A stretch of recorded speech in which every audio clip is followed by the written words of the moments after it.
નમસ્તે મિત્રો, સ્વાગત છે તમારું અમારી ચેનલ ધાર્મિક જ્ઞાનમાં। મિત્રો, વિડીયો શરૂ થતાં પહેલાં હે મહાદેવ, જે પણ અમારા વિડીયોને લાઇક કરે, કમેન્ટમાં હર હર મહાદેવ લખે અને ચેનલને સબસ્ક્રાઈબ કરે, તેના ઘરમાં સુખ, શાંતિ અને સમૃદ્ધિ બની રહે એવી કૃપા કરજો। મિત્રો, જૂન મહિનાનો પહેલો સપ્તાહ એટલે કે 1 જૂનથી 7 જૂન સુધીનો સમય કન્યા રાશિના લોકો માટે ખૂબ જ ખાસ અને જીવન બદલવા દે એવો સાબિત થઈ શકે છે।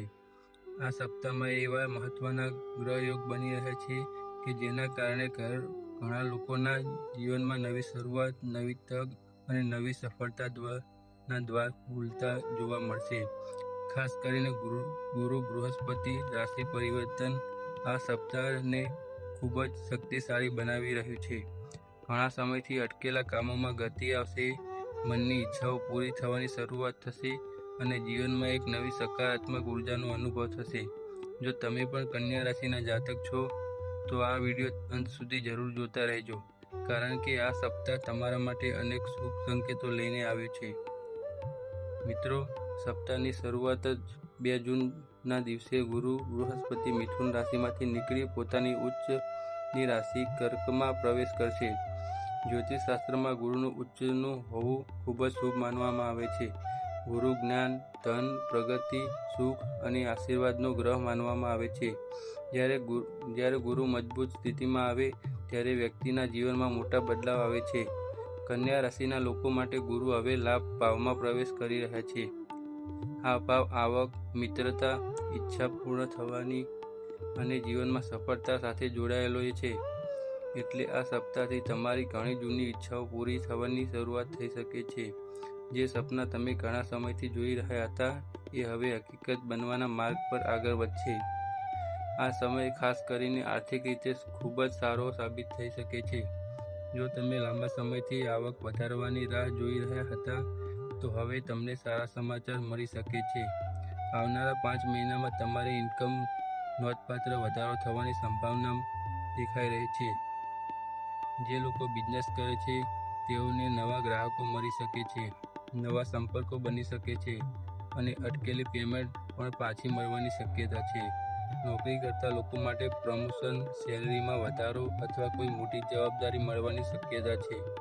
આ સપ્તાહથી શરૂ થતો સમય તમારા કરિયર માટે ખૂબ જ મહત્વનો બની શકે છે।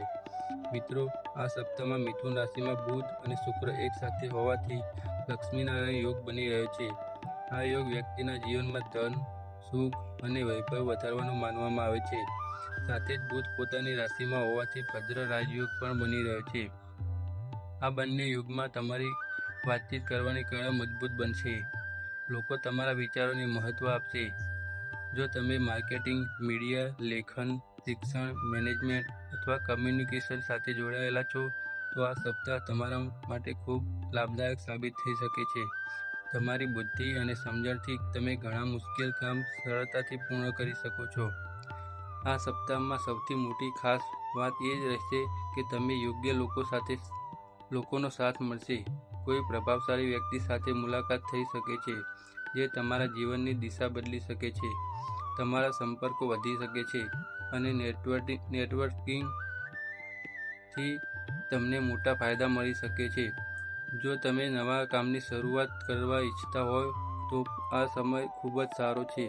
જે લોકો લાંબા સમયથી કોઈ પ્રોજેક્ટ શરૂ કરવા માંગતા હતા તેઓ હવે આત્મવિશ્વાસ સાથે આગળ વધી શકશે। ખાસ કરીને ટીમમાં કામ કરતા લોકો માટે આ સપ્તાહ ખૂબ જ શુભ રહેશે। તમારી મહેનતની નોંધ લેવામાં આવશે અને લોકો તમારી પ્રશંસા કરશે। વ્યક્તિગત જીવનની વાત કરીએ તો આ સપ્તાહ ઘરમાં સુખ અને શાંતિ લઈને આવી શકે છે। પરિવારના સભ્યો સાથે સારો સમય પસાર થશે। જૂના મતભેદ દૂર થઈ શકે છે। ઘરના વાતાવરણમાં ખુશીઓ વધશે।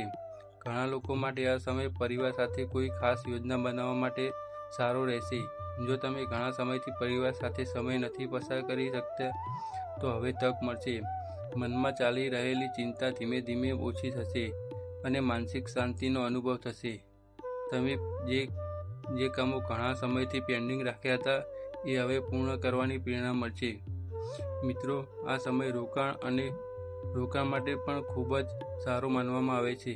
જો તમે કોઈ પ્રોપર્ટી ખરીદવા માંગતા હોય વાહન લેવાની યોજના બનાવી રહ્યા હોય અથવા કોઈ નવું રોકાણ કરવાની ઈચ્છા હોય તો આ સપ્તાહ શુભ સંકેતો આપી રહ્યું છે. ખાસ કરીને લાંબા ગાળાના રોકાણમાં તમે સારો લાભ મળી શકે છે. જો કે પૈસા ખર્ચ કરતી વખતે સાવધાની રાખવી જરૂરી રહેશે. કોઈપણ દસ્તાવેજ સહી કરતા પહેલાં સારી રીતે વાંચજો અને કોઈની વાતમાં આવીને ઉતાવળમાં નિર્ણય ન લેતા, કારણ કે શનિ હજુ પણ 12મા ભાવમાં બેઠા હોવાથી થોડો ખર્ચ અને થોડી ચિંતા આપી શકે છે. બિઝનેસ કરતા લોકો માટે આ સપ્તાહ થોડું ઉતાર ચઢાવ લઈને આવી શકે છે. કેટલીકવાર કામમાં ધીમું પરિણામ મળી શકે છે, પરંતુ ગભરાવાની જરૂર નથી. યોગ્ય યોજના બનાવવાની કામ કરશો તો લાભ જરૂર મળશે. ખાસ કરીને ફાઇનાન્સ, શેરબજાર, એકાઉન્ટિંગ અથવા રોકાણ સંબંધિત ક્ષેત્ર માટે જોડાયેલા લોકો માટે સારો નફો મળવાની શક્યતા છે. ભાગીદારીમાં કામ કરતા લોકો માટે પાર્ટનર સાથે સારા સંબંધ જાળવવા ખૂબ જ જરૂરી રહેશે. નાની વાતને લઈને મતભેદ ન વધારતા, કારણ કે સમજદારીથી કામ લેશો તો મોટું નુકસાન ટાળી શકશો. નોકરી કરતા લોકો માટે આ સપ્તાહ ખૂબ જ ખાસ રહેશે. કોઈ મોટો પ્રોજેક્ટ મળી શકે છે અથવા બોસ તરફથી પ્રશંસા મળી શકે છે.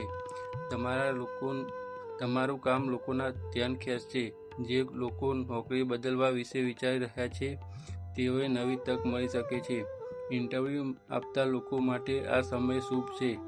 તમારી કમ્યુનિકેશન સ્કિલ અને આત્મવિશ્વાસ તમને સફળતા આપશે. ખાસ કરીને 4 જૂન પછી ચંદ્ર મકર રાશિમાં જશે, ત્યારથી તમારી કાર્યક્ષમતા વધશે અને તમે વધુ ઉત્સાહિત કામ કરી શકશો. પ્રેમ જીવનની વાત કરીએ તો આ સપ્તાહ ખૂબ શુભ માનવામાં આવે છે. ગુરુની શુભ દ્રષ્ટિના કારણે પ્રેમ સંબંધમાં મજબૂતી આવશે.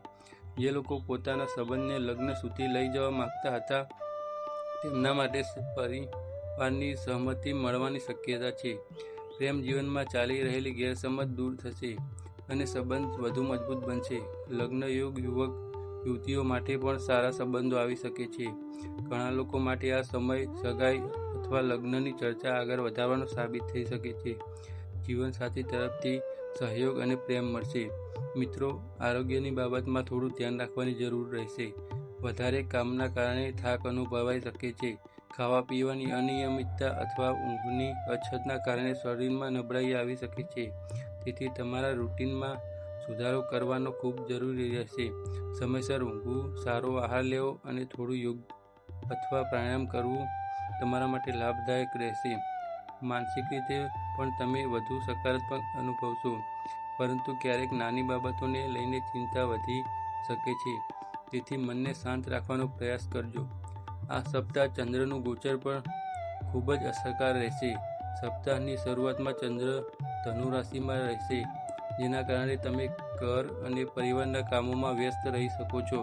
પછી ચંદ્ર મકર રાશિમાં જશે ત્યારે કામમાં ગતિ આવશે, આત્મવિશ્વાસ વધશે અને સકારાત્મકતા વધી જશે.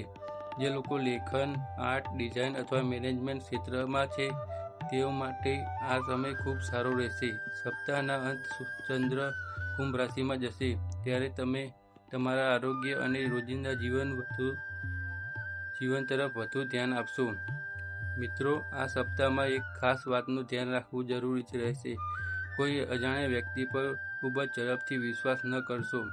કોઈ તમને મીઠી વાતોમાં ફસાવી શકે છે અથવા તમારા પૈસાનો ખોટો લાભ ઉઠાવવાનો પ્રયાસ કરી શકે છે. કોઈપણ ખરીદી કરતી વખતે અથવા ઓનલાઈન ટ્રાન્ઝેક્શન કરતી વખતે સાવધાની રાખજો. ઉતાવળમાં લેવાયેલા નિર્ણયો પછી પછતાવો કરાવી શકે છે.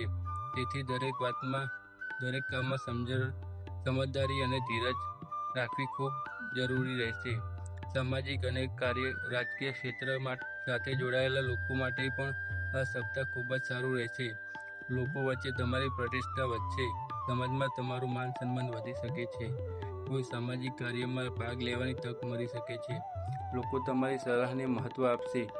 ઘણા લોકો માટે આ સમય નવા મિત્રો બનાવવા અને જૂના સંબંધો મજબૂત કરવાનો રહેશે. તમારી અંદર એક અલગ આત્મવિશ્વાસ જોવા મળશે જે તમને આગળ વધવામાં મદદ કરશે.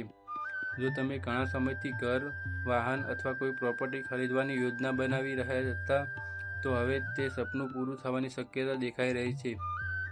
ગુરુની શુભ સ્થિતિ તમને આ બાબતમાં સફળતા અપાવી શકે છે. કેટલાક લોકો માટે આ સપ્તાહ નવા ઘરનું બુકિંગ અથવા પ્રોપર્ટી સંબંધિત સારા સમાચાર મળવાનો સમય બની રહી શકે છે. આ સમય ભવિષ્ય માટે મજબૂત પાયો બનાવવાનો છે. તમે જેટલી મહેનત કરશો એટલું જ સારું પરિણામ મળશે. મિત્રો, આ સપ્તાહમાં તમારા માટે સૌથી મોટો સંદેશ એ છે તમારો આત્મવિશ્વાસ જાળવી રાખજો.